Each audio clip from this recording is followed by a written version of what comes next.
Hello Earthlings, you're listening to the Environment and Science podcast, The Earth Show.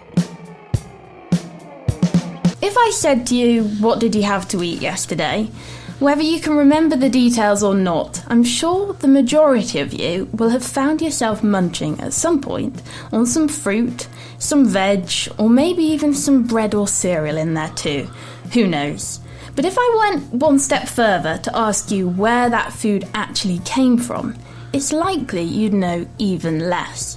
Because the vast majority of us turn to large supermarkets for our weekly shop, who source their food both from farms in the UK and also all over the world. We have no idea about the size of these farms, their methods of how they've grown the food, or the exact means by which the food has made it to our shelves. And it's also got us used to the idea of having whatever food we want, whenever we want it, as we no longer have to consider the idea of something being in season.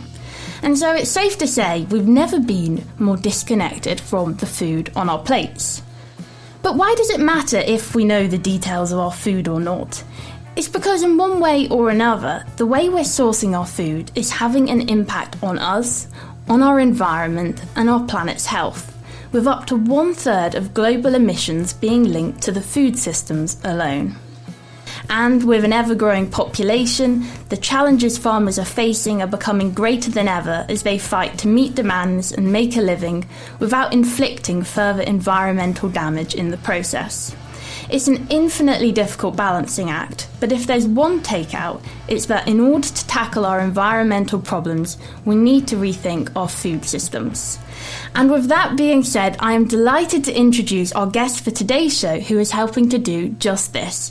Reclaiming all things local and in season, I'm joined by David Fryer from Groobarbs farm in Highley to talk about farming and the environment and their wonderful local business taking a different approach. Welcome to the show, David. Thank you. Good to put our message out there and get more people interested in local subjects. You have such an interesting way of working, and it's really interesting, I think, for our listeners to hear about this different approach and to kind of think about their own ways that they source food. So I want to thank you for coming on and for taking time out of what's probably a very busy time on the farm for you right now, mid-planting season, really. Well, I wouldn't have been able to come last week or the week before because we've had that nice dry spell of weather. Yes. And we've actually really caught up now. Yeah. Back in April, it was raining. Early April was raining so much. We'd had 33 days where we couldn't plant anything. Gosh. So that was really difficult. Yeah, that's difficult. But you know, we've done a lot of work in the last 3 weeks, and I'm glad to say we're now back on track. Oh, that's brilliant. What for our listeners to picture it now, what's been going into the ground recently? Ooh, what hasn't been going into the ground? So I can start with, we've done sweet corn, we're on our third planting of sweet corn this week. We did some cauliflowers, broccolis, pak choy, lettuce, courgettes, carrots, parsnips, beetroot, golden beetroot, candy beetroot. I've never heard of so many types of beetroot. Yeah. Potatoes, our main crop potatoes, second earlies, and we've done our glass house, our polytunnels are full, and our other gardens we've been planting flowers in for the restaurant gardens and different things there, different herbs and lavender and cornflowers and lots of different things, marigolds. God, I got the most beautiful, vivid image of all these plants. I know they're just seeds or they're just going in as little saplings at the moment into the ground. So like a carrot will do as a seed, Yeah. parsnips a seed, whereas most of the things we do is a transplant. Yeah. So it's been growing in the polytunnel or glass house first in little trays, and say sweet corn gets about 6 inches high, and then we pull it out of these little trays and we just pop them in the soil basically, and that gives them like a 4, 5, 6 week head start. But it also makes sure, like a sweet corn, we're the biggest grower of sweet corn in the northwest. Wow.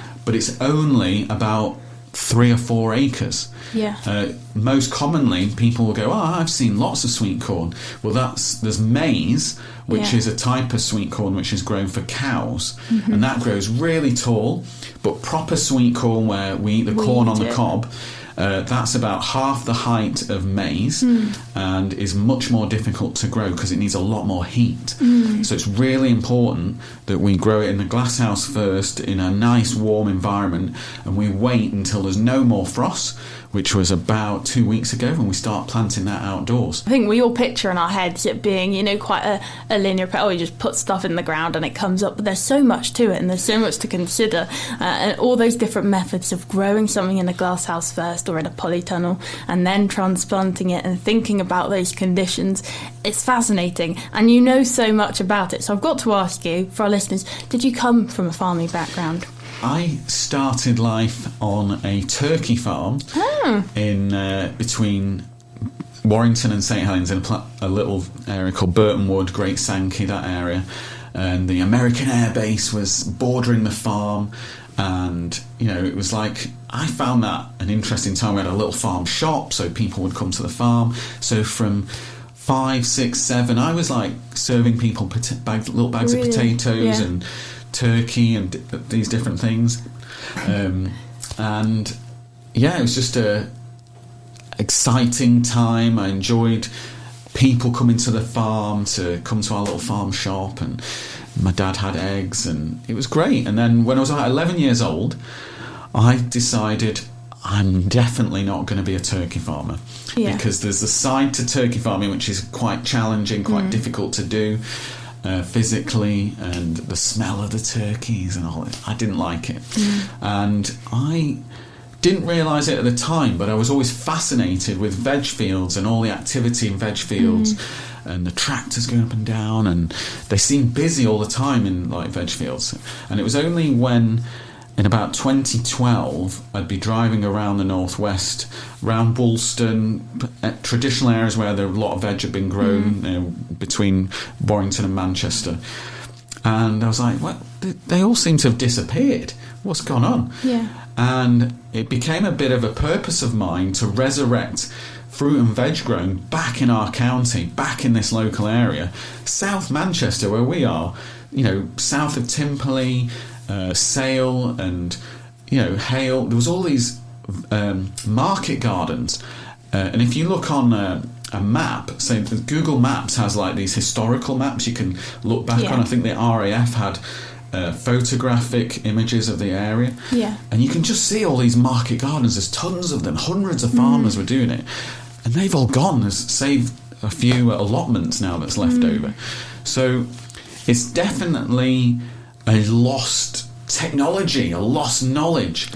And we're trying our best to bring that back to our local area, so we can have some fresh food where the price of fuel doesn't really matter, because we're not really using that much fuel in what we do. It's absolutely wonderful to hear your journey, and I guess you started in that farming background, then you kind of fell out of love with part of it, perhaps one could say, and then you found a different area, this fruit and veg.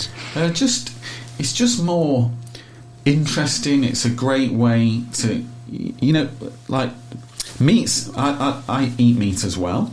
I like meat, but it takes a long time and a lot of energy to grow an animal and look after it and give it lots of love, and eventually there's some meat. But with veg, it grows quicker. It just seems a more natural process. I just like it. You don't have to. The plants are a little bit tougher than animals. They can last another day without water or something. You can be. It's a bit more relaxing compared to turkeys. My dad was always stressed out with they've got to be fed or this or that. I guess it's different when you're looking after a living, breathing organism, as opposed to a plant, like you said. They require so much. Don't forget, do plants have feelings as well? Oh, that's a good question. I often see articles discussing this. What's your take as a farmer?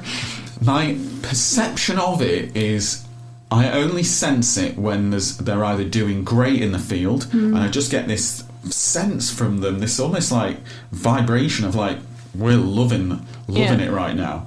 Or I remember walking through a field of runner beans that we'd done, and it was about this time of year, mid-May, and we planted them out, and they've gone from the polytunnel where they're thriving outside, and then there'd been a frost. and I was walking through it, and it was like walking through a war field of death and soldiers dying. You could feel it, yeah. Like I could feel the plants going, this is terrible. Yeah. And I definitely felt sad. So you do get these kind of vibes, perceptions, whatever. Definitely. And you're just in tune with it a bit more when you want them to do well and thrive. Yeah, and when I guess you spend day in, day out tending to them, you notice, and I guess you notice those changes, so you are bound to feel those things more when there is that change in environment that's impacting them. So it's all very exciting. So when did you start Groobarbs? When did you decide you found this love of fruit and veg farming? You've decided, this is the place to do it. There's not enough going on anymore here. When did you decide, right, that's going to be what I do? I guess it was a good crossroads in my life where I'd got to around 30 and I was like, right, what do I do? Am I too late to start my own business? I was concerned, like, I want to do well, and I'd decided, right, I want to get back into farming, and I miss the characters there's some wonderful characters in our local area that do farming. And I just decided, okay, I'm going to buy a field. So we sold our little terraced house and we bought this field, and it just became apparent we just need to grow little amounts of different things and see what happens. And me and my wife Rebecca, we started doing it together. We went to, there's a little farm shop at Nixon's Farm Shop, and they allowed us to have a little stall there where we signed up a few veg box customers, and I was randomly selling as many carrots and parsnips, dirty as they had their soil on, and I was extolling the benefits and virtues of unwashed vegetables and why that's better for the skin, and all these different things are so interestingly, like on huge commercial veg washing plants, they do put things in the water to try and stop bugs and stuff, and that's not necessarily good for the carrots. And you open a bag of carrots after a while and you think, why has it gone all sweaty and snotty? And it's important that we do learn how to look after our fruit and veg so it tastes great again. So when you were selling your freshly grown produce, that must have been a hard period when you first started, and when you were selling just in that farm shop. Was that your main living, or did you have another form of income at the time? So, good question, actually. We just had a field and we'd grown lots of different veggies on it. I'd got some help from different friends and farmers who, like, someone ploughed the field, and another friend borrowed his old carrot planter and things like that. So the journey has been a team effort. But I just enjoyed being small, and the job I had before, there was lots of pressure every day, and now I was like, I don't have the pressure of demands because no one knew who we were. We were just tiny, just growing a few veggies, and I enjoyed being outdoors and just tending to some crops rather than sat at a computer. And I found that good for my body. I found it good to be in an open space and just enjoy having a very tiny, small business where I could allow my thoughts and ideas and new but old concepts, you might say more traditional concepts, to take shape and find a way of connecting with customers where they feel like there's definitely a proportion of people that want this local produce. Definitely. We'll have a break now, but that's a perfect introduction to how you got into it and your journey, which I think is really remarkable to hear, because obviously you left farming and then you went back in, and maybe other people kind of listening to this or thinking about different ways of life too. You said about how much better it kind of made you feel taking a step back from that stressful environment and taking that small, simple approach, which I think probably a lot of people can relate to with that stressful work environment. And it's a fascinating story to see what Groobarbs has ended up as now and what you're doing. And we're going to talk about that just after the music.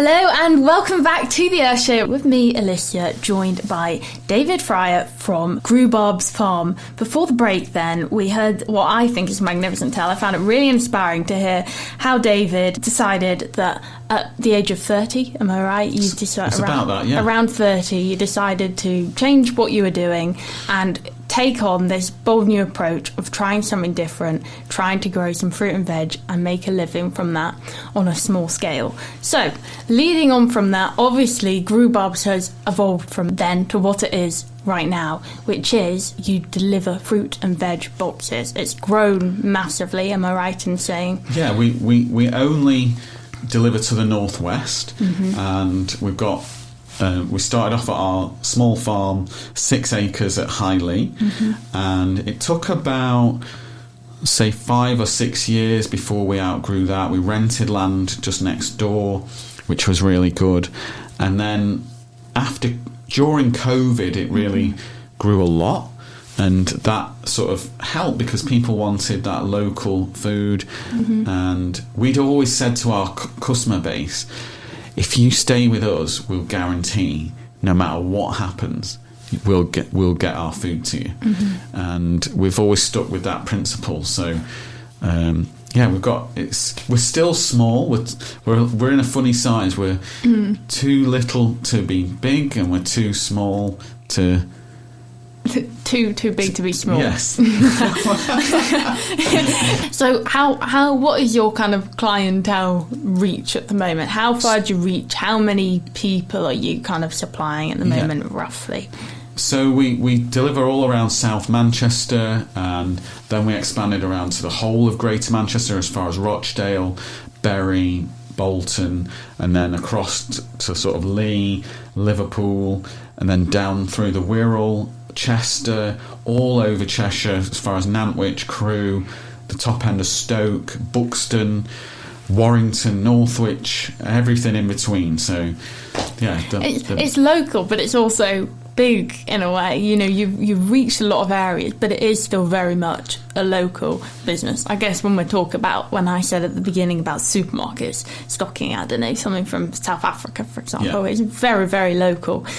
When you think about where our food is coming from these days. And if you go on the M6 at night time, there's so many food lorries at night, particularly bringing food from down south. It's come from all over the place. So it is really important. We are really small, and there's a lot of opportunity to provide more food for local people, and there's opportunity for other people to do what we're doing as well. So I'd like to see a renaissance of food growing in our whole area. Yeah, bringing it back to the locality. And in terms for our listeners as to why this is good, why is it so important, especially from your perspective, about sourcing our food locally? Well, there's a number of factors, and fuel use is important. Like we found when the inflation of fuel shot up, it didn't really affect us that much at all, because you sort of find like the bank managers saying, "Oh, you must be." And I was like, well, no, actually, because we don't actually use a lot of fuel, so there's that sense, which is good for the environment. I think restoring the knowledge of growing back to the people in our team and our local customers, and just you could lose a lot of knowledge of how to grow stuff if you're not careful in our particular local area. So bringing that back is really important for local people. We have a lot of students come and work for us in the summertime, and they're learning. And I always say we start at 5 a.m. in the summer, and anyone who works for us that's a student, I always say, do a good summer here, and then when you get a job, you'll stand out so much, because if you tell a prospective employer, oh, well, I've worked on this farm and we did veg and I started at 5 a.m, they're going to be like, I want you, because what student's going to do that? That commitment. Yeah. So, we've had some great people, great local people. It's been a big team effort to do what we've done. And we've now even got our own restaurant to sort of help showcase all the produce that we do. It's brilliant to hear about that, and that is one of the things about local businesses. It's like restoring that kind of community that we've kind of lost over the years because of, I guess, the way that our country and the way that our world is set up. But actually, there's so many benefits, isn't there, to a local business, both environmentally and in terms of the kind of wealth that it provides to our community. You were saying about the young people who you're employing over summer and the skills it's providing them with, and making sure that craft, we humans have been farming for as long as they've been, existed, haven't they? As long as we've evolved, because we've always needed food. It's integral to who we are to know, where these things come from, and so it's so important to restore that, to make sure that knowledge doesn't get lost. Well, I do this little newsletter each week, and that's my connection to the customer, or to our local people, where I try and give them an idea of what we're doing and the challenges we face. And sometimes it's quite emotional. Like on Saturday, I was like drained, I'm tired, I'm drained. It's been working so many hours to try and make good use of that good weather. And I phoned up a friend of mine, George, in Tarleton, and who I've met through doing this type of farming that we're doing.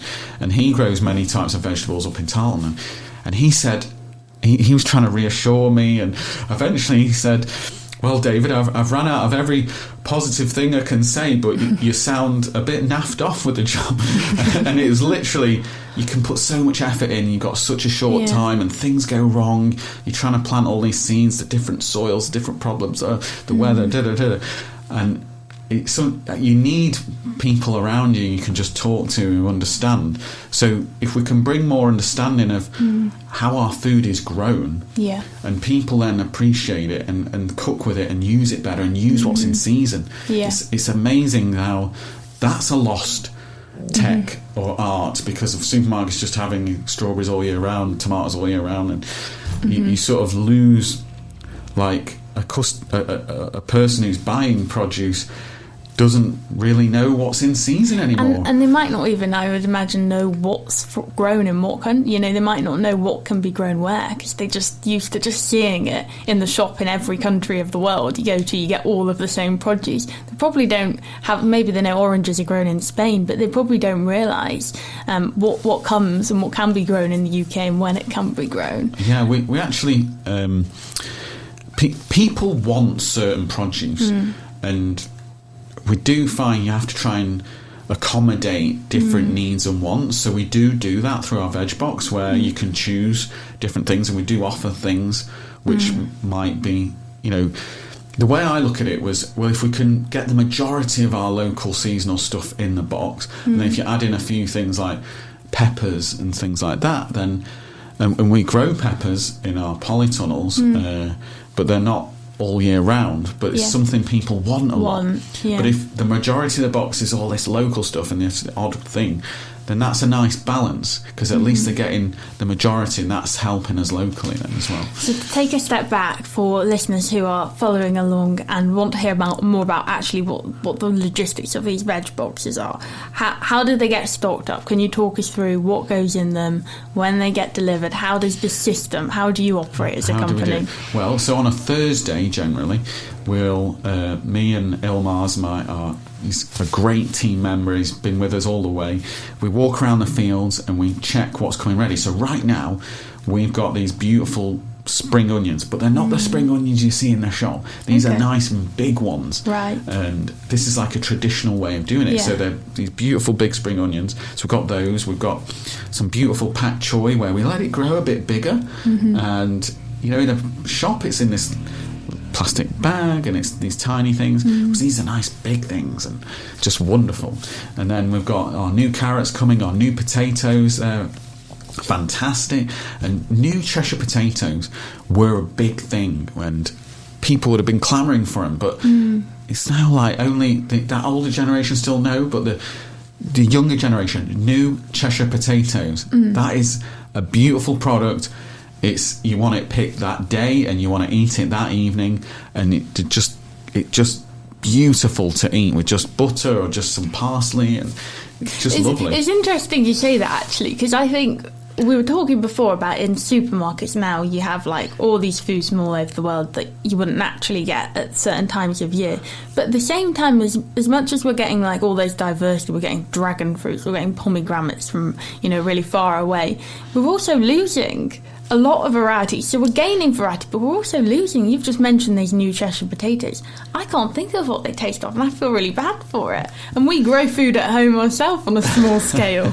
And I think that just highlights like the importance of kind of regaining that locality and growing food in our country and growing food that's in season. Exactly. That was one of my driving forces. I wanted to get that taste back and do everything we could to make sure it's super fresh. Like often we're picking something and then, so say we'll pick broccoli at 4 a.m. or something else, and then the first van goes out to say Lymm or Altrincham at 6 a.m. Well, that's super close to like the customers getting it so quick. And I love that about what we do. Yeah, it's absolutely instant. So your Groobarbs, they called Groobboxes. Yes. The Groobboxes, which have your fruit and your veg that you have grown and picked very freshly, they get delivered similar to, I guess, a milk round. Yes, yeah, pretty much so. They get dropped on a step. Yeah, there's no sort of... there's no subscription. You just have a box, you don't have a box. You can skip for holidays, skip for your weekends away, whatever. You can manipulate what's in the box. So we actually used... Scott, there's a brilliant software engineer that I met at Alti-Market, and he's made all our software, which is fantastic. And he joked, like, you want me to make this fantastic software for a small budget, which is as good as these national companies. And he's actually done it. It's fantastic. So people get to choose what's in the box, or you can just have a standard box and just see what we deliver. So there's I wanted the customer to have a bit of flexibility. And one of the things about this, you're getting your loose fruit and veg in your box. You mentioned before about them not being washed with these chemicals that they may use on a mass scale in supermarkets. But another thing is the idea of everything from supermarkets now being wrapped in all this single-use plastic, and that really contributing to a really serious issue we're facing as a planet, which is plastic pollution and it not being able to degrade and being harmful to our wildlife and ending up in our food system. And something like a Groo box eliminates the amount of plastic you're having to use. Massively. Now, you can't get away from some things needing to be just in some sort of a bag, like spinach or mixed leaf salad, because it'll just completely wilt on you. So you do have to use a bit, but we do a completely no packaging box, and those sales of that are creeping up actually. So we've got a couple of options, but just having a veg box is just the most sustainable local way, apart from growing your own, to having fresh produce. A supermarket can't come close to that sustainability. And it's that idea, though, you said the only way you can achieve a similar kind of minimal environmental impact is by growing yourself. But it's really hard to grow yourself on the scale you need to supply you all through the year. That's something almost that Groobarbs is able to do by being slightly bigger than that in your garden at home, but not as big as these really big commercial farms. Here, there and everywhere. You know, you're able to reach that balance of being able to provide your customers with that fresh fruit and veg that's in season every week, without having all of those environmental issues that are associated with the big farms trying to supply people with the food we want. I would always encourage anyone to grow some things at home, particularly herbs, because that's a great quick thing you could grow at home, and then you can just cut them fresh when you need just the right amount. I mean, we grow herbs, but I think it's better if with your little window boxes and things like that, you could do your own. And that's the kind of thing you can just pick up at a garden centre or a local shop, or even just grow the seeds and buy tender them that way as well. I think there's nothing more satisfying. at home myself, we grow fruit and veg, and obviously most of our produce is in that summer season, because when you grow things at home, a lot of the stuff you grow is, coming up in, whoops daisy, at the end of summer, in kind of October, September time. But there's nothing more satisfying, I think, than when you plant those seeds and you see what they grow into, and you taste that fresh food. I think it's a purpose that most people have to enjoy growing something, whether, like plants and animals, like looking after them. So, yeah, I think it's a purpose that everyone shares, and people might steer towards plants, some people might steer towards more animals, but yeah, just looking after something is exciting, and especially with plants that have, say they come on a lorry from a long way away, it's just never going to taste that great. Radish in particular is something where the radish is like a freshly picked radish is it's quite spicy, whereas it takes about 4 hours for that spiciness to just fade away. Yeah. So I'd recommend you grow radish at home as well. And eat it straight from the ground. Yeah, it's so spicy when you first pick it, and I think that's the radish's protection mechanism against pests. Yeah. So you taste that spiciness, where that's its natural defence thing. Yeah. But it just, after it's been picked for 4 hours, you lose it. So unless you can get it out to people so quick, you're just going to lose that beautiful flavour. So I recommend doing radish at home. Radishes. And it grows in about 4 or 5 weeks from a seed. Which is perfect. Yeah. Now, if you're growing it now, 4 or 5 weeks' time, you could be munching on a radish. Yeah. So, I mean, that's a great example of something people could try and grow at home. And I guess you can grow it on such a small scale. If you don't have much space, you just need a very small plot. In terms of other things you do at Groobarbs, when we're looking at environmental challenges and things farmers are facing, if I say the word pesticides to you, what does that bring up for you? I think it's a very interesting area that we should all know a lot more about, and there's positives and negatives, and we've got to look at it in a more wholesome approach and go, okay, we can't lose all this technology, but there's been a lot of misuses and abuses as well. Yeah. So we need to, we're trying to re-look at it freshly. And I used to think organic meant nothing. Yeah. It was completely wild. Well, that's not true either. So I've learned a lot about both. I actually worked when I was at university. I did a placement for 6 months for Dow Chemicals. And I ended up completely kind of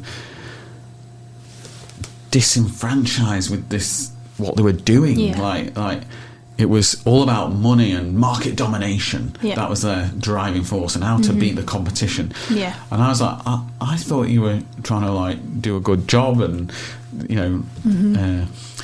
there was an example of a manager came in the office one day and said he was joking about the price of this chemical they were charging farmers, and I was like, oh wow, there's a lot of hard up farmers buying that. Yeah. And so I became a bit disillusioned with the chemical industry and wanted to find a new way. Yeah. With Groobarbs, we're trying to find a way where, number one, the produce you eat should be free of any pesticide residues. You don't want it on your food.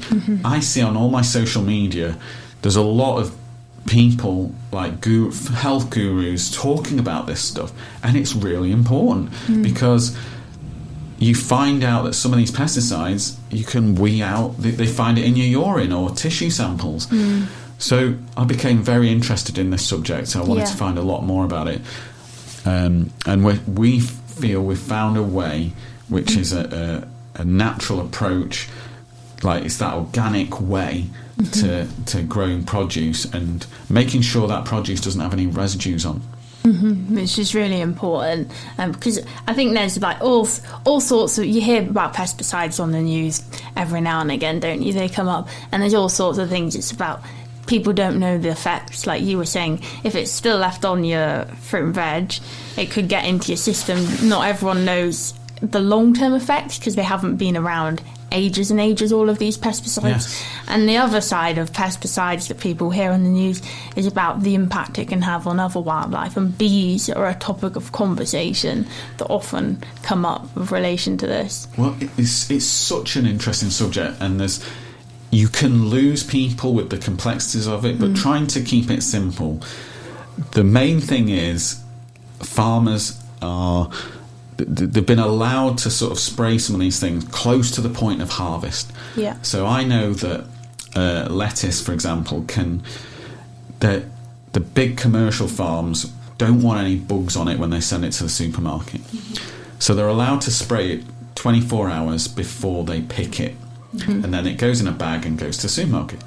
Well, that's definitely going to have a residue on it. Definitely. So I would argue that we should all farmers should be learning, well, how can I not put any pesticide on weeks or a few months before harvest? Like glyphosate's a big one. Glyphosate derives from, I believe, potassium salt. So that doesn't sound so bad, but the word glyphosate is now like bad. But when I was at uni 25 years ago, they promoted this idea that it was completely safe. Yeah. And you could even drink it, and you wouldn't die. Whereas if you drank it was called the lethal dose rate, and you could drink 2 litres of glyphosate, you'd live, but if you drank 2 litres of whiskey, you would die. Right. And I was like, it just promoted this safe. So I think farmers all over the world have not bothered about it. They've sort of sprayed it all over the place. Not thought about it.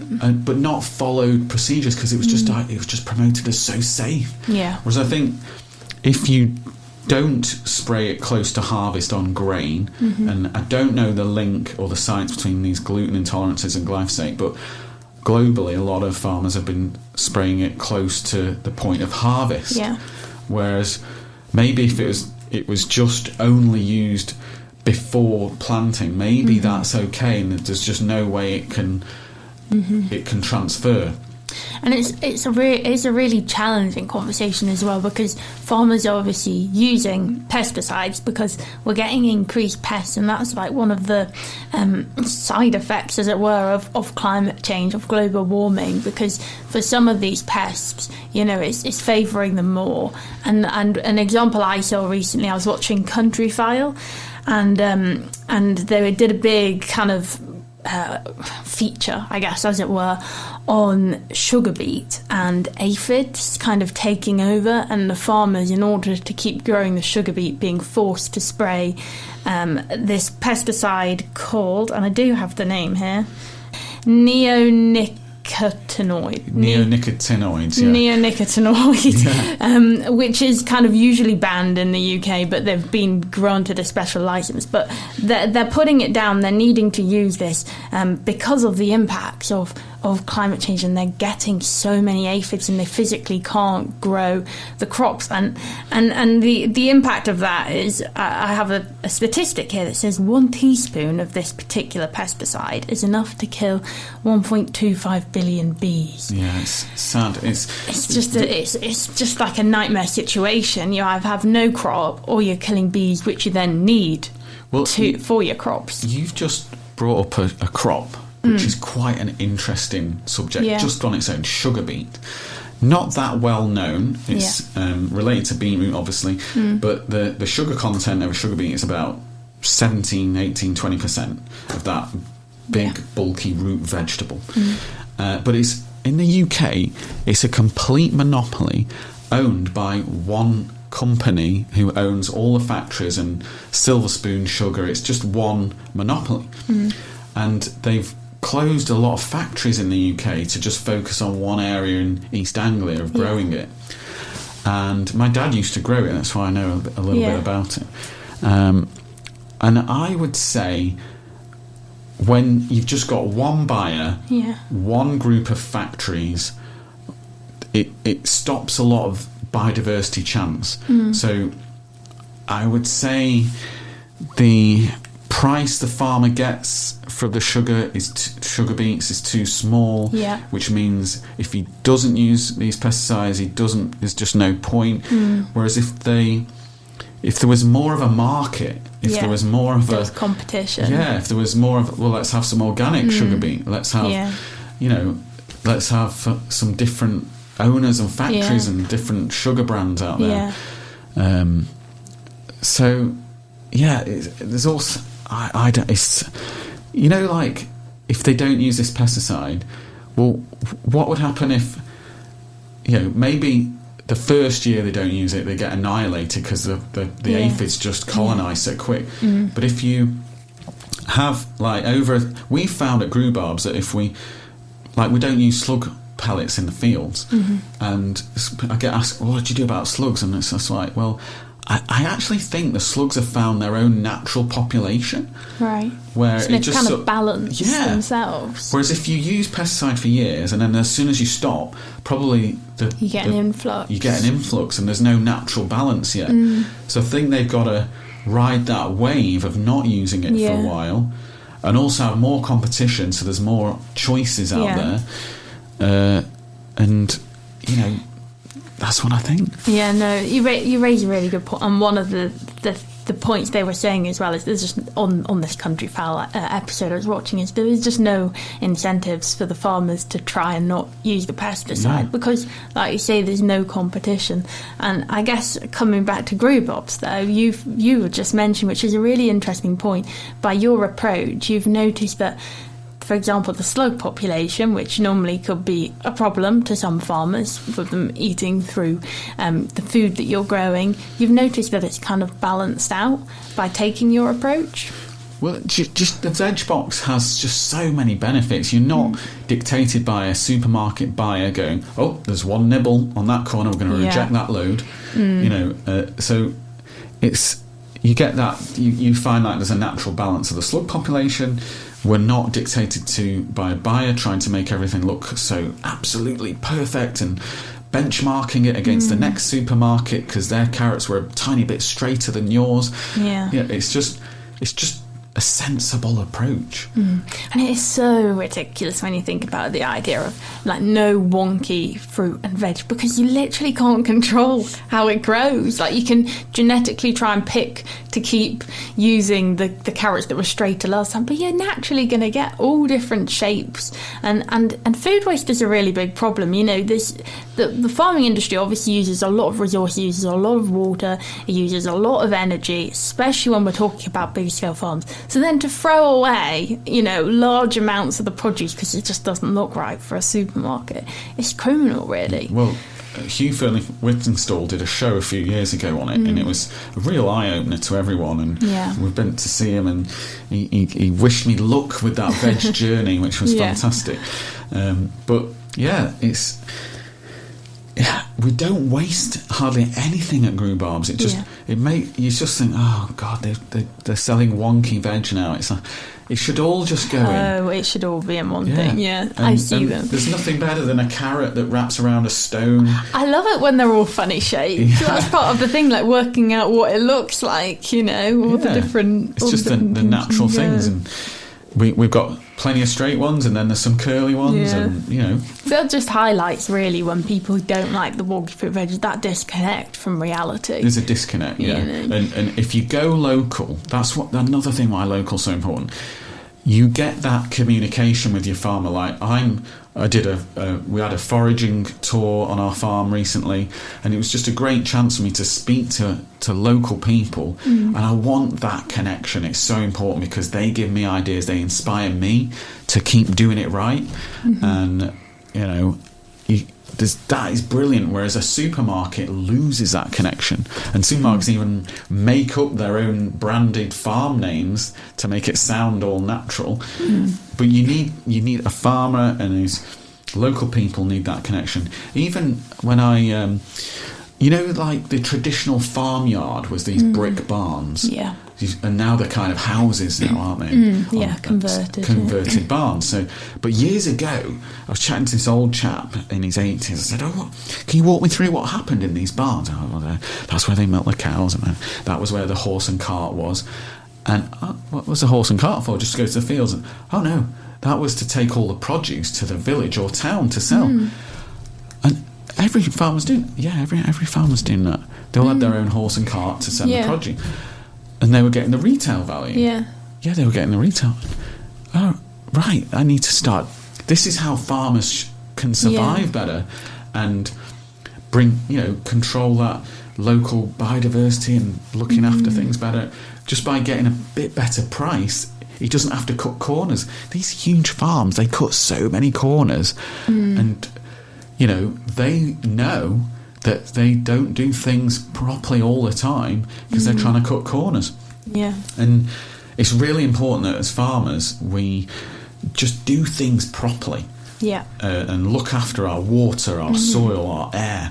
It's so important, and we're trying to take full responsibility for that at Groobarbs. Yeah, I mean, it definitely sounds like it. It's really interesting stuff. In terms of, you just talked about looking after the soil.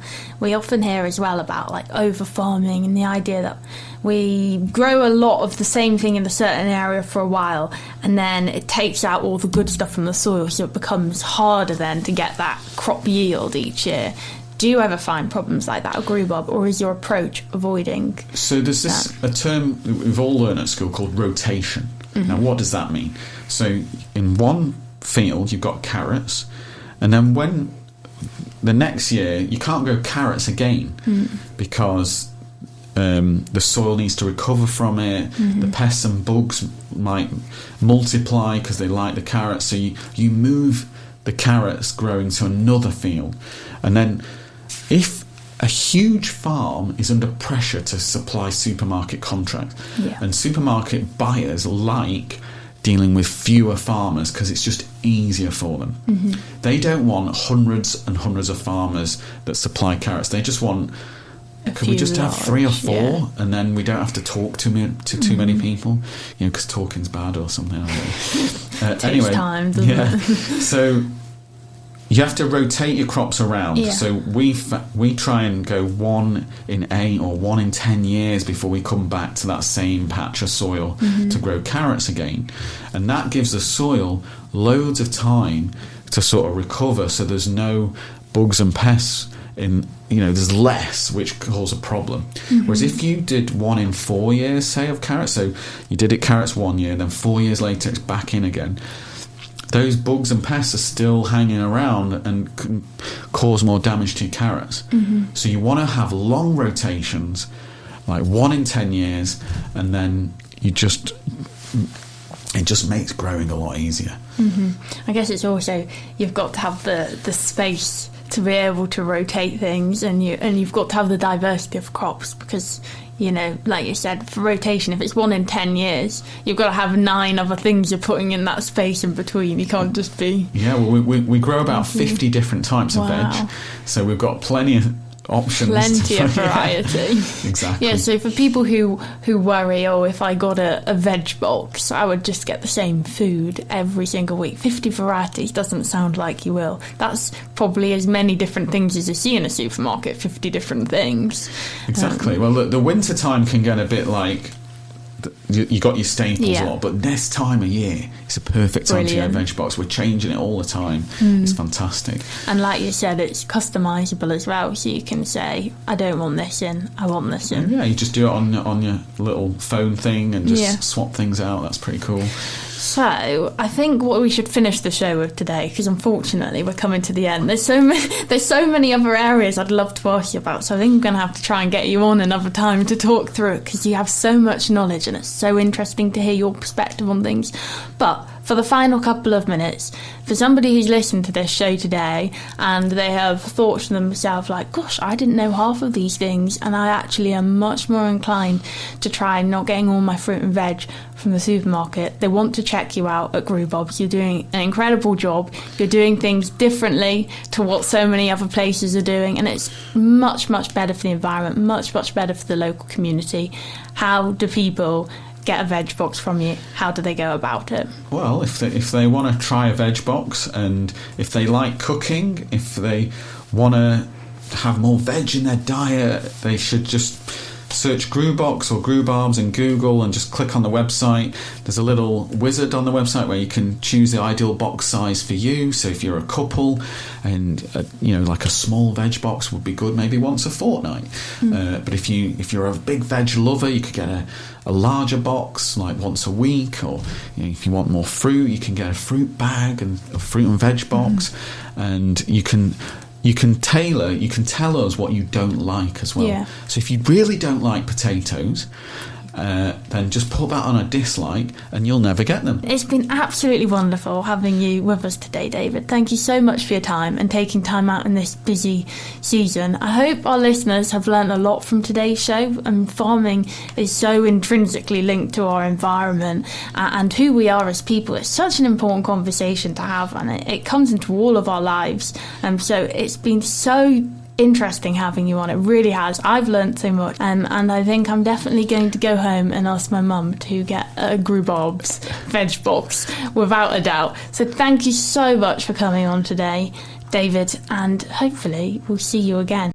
Thank you all so much for listening to today's episode of The Earth Show. Your support really does mean so much, and I'd be so grateful if you could leave a review, a rating, a comment if you enjoyed listening today. And don't forget to follow or subscribe to our podcast on here, and follow at @the_earth_show for more content on Instagram as well. And if you'd like to get in touch, I'd love to hear from you on info.theearthshow@gmail.com. But in the meantime, all that's left to say is don't forget to share this podcast with your friends if you've enjoyed it today.